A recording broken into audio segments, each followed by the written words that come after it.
Hi, welcome to today's aftermarket analysis journal. We are 1 for 2 on the day. We are green on the day. And yeah, let's get into it.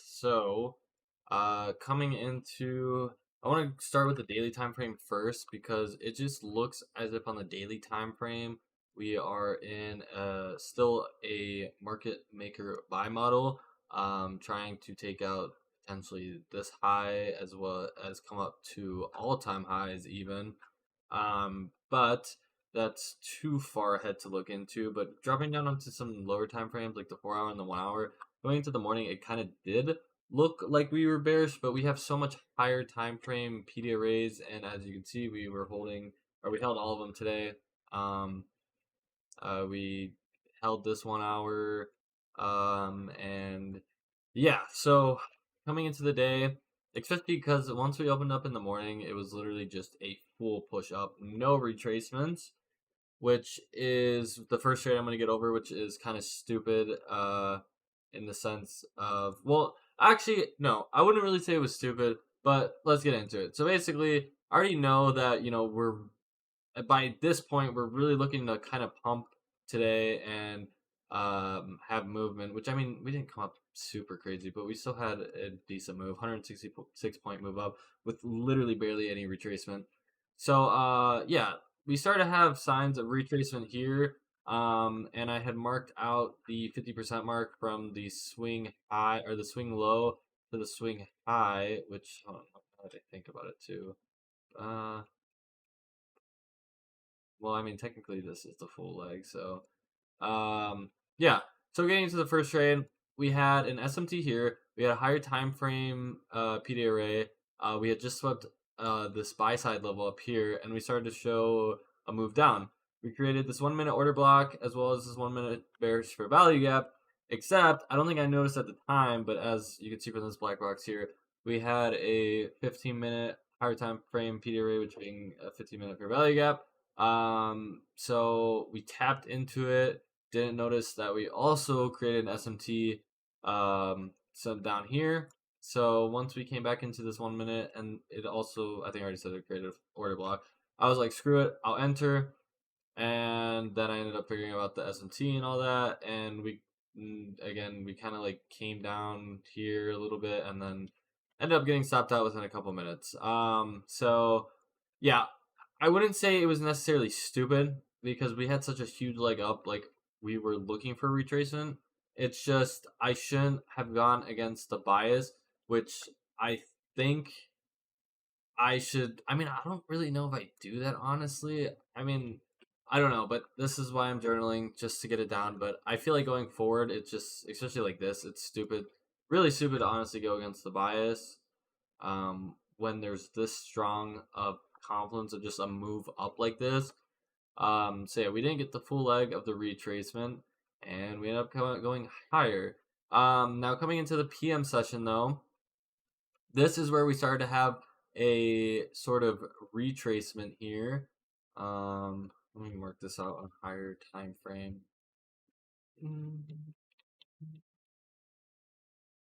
High to the swing low. Yeah, so started to come into a discount finally, and then we tap back into this 15-minute that we had left from earlier, which also, do I have this drawn out right? Yeah, I do. Am I tweaking? There we go. Yeah. Okay. So yeah, we tapped into this. Oh, now looking back at this as well, I don't think this was a 15-minute that we tapped back into. Let me see. Or am I? No. Oh, I was on a 5 minute. That's why. Um. Yeah, that was a 15-minute. Okay. Anyways, so going over here, tapped back into this 15-minute. We dropped down to the 1 minute. We could start to see we were starting to hold, and then we also formed this SMT right here with ES, as you can see right here.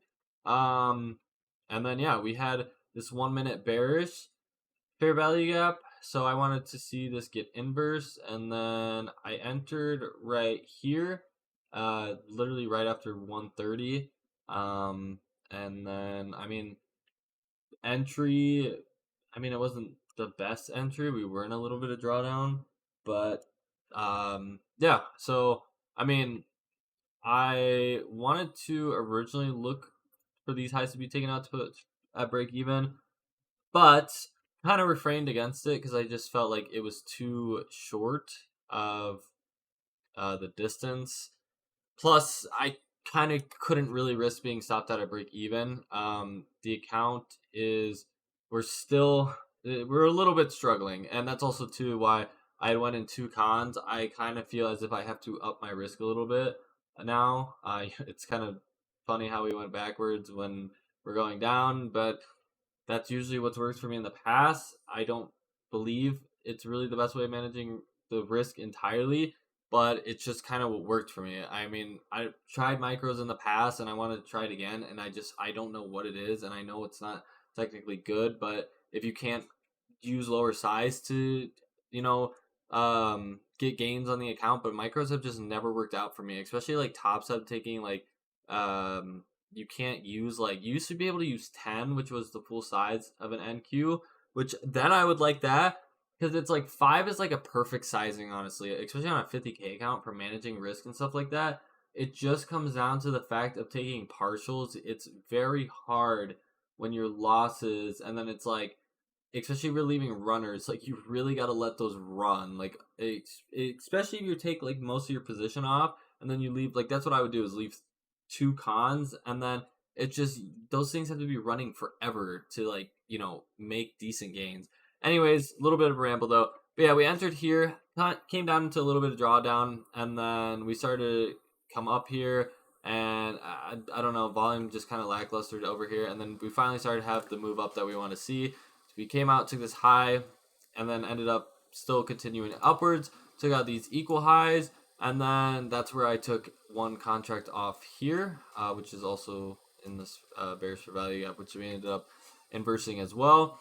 And then I just left to these highs. I mean, we had a lot of targets. That's another good confluence for this trade. We left a lot of buy side. Um, Trying to think. I mean, it's just yeah. I don't know. Oh yeah, I looked on the 5 minute. That's why I put it at this high.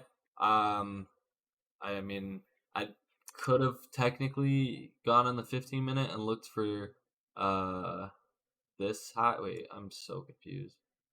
Yeah, this high right here got a little bit, or it would have been what is that? Like 3 extra points. So I mean, it's not that big of a deal, but yeah, it's kind of the best trade we had in a while. As well as for sizing of the amount, and that's just because of the two contracts. But again, I honestly love two contracts on NQ, especially when I started using it. It's definitely hard to manage risk with two contracts on NQ, especially if you are taking a lot of losing trades. You are going to blow the account very quickly. As two contracts on NQ is pretty heavy size, I would say so personally.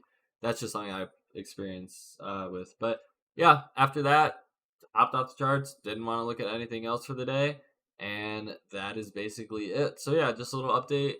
Two trades on the day, and these were actually the first two trades I could actually take all week. Which I mean, we're 3 days in, and that's just because I haven't seen a week like this in a while. But it is terrible. We have no news Monday, no news Tuesday, and no news Wednesday, which being today, and yeah, and then tomorrow is the first like red folder news we have, as well as Friday. So hopefully price action can be a little better these next 2 days, as yeah, again today it started to kind of like pick up a little bit, but the past 2 days were very horrid.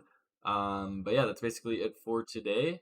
Hopefully I'll be making one of these tomorrow, and yeah, I'll see you guys in the next one.